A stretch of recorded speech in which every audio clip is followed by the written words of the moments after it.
máa gbóhùn àkàlà. Ọmọ alákẹ́jọ́ bí àṣẹ́rẹ́ tí mú mi kíkan. Ẹ̀gbá máa dé tí mo sẹ́yìn ìhòòrò kí n tó ṣẹ́tẹ̀ eégún mọ́lú. Ẹ̀gbá lákẹ́, ẹ̀gbá lòwú, ẹ̀gbá lóko àlàkẹ́ ọmọ wòyíra kọ́ ọmọ bàrà gbákígbá. Ìgbákígbá ni kẹ̀kẹ́ sọ.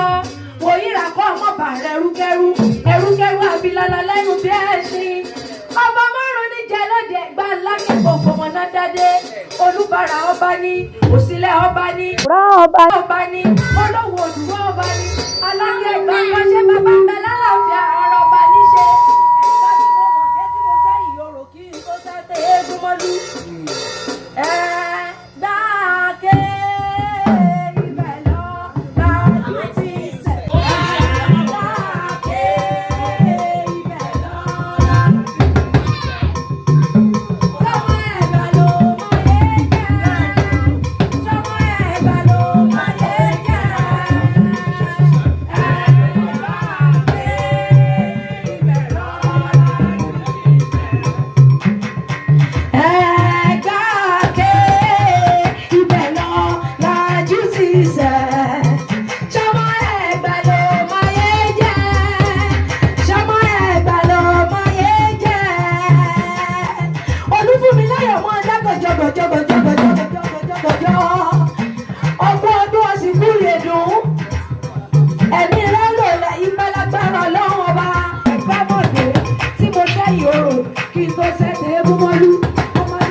Ọmọ onígbò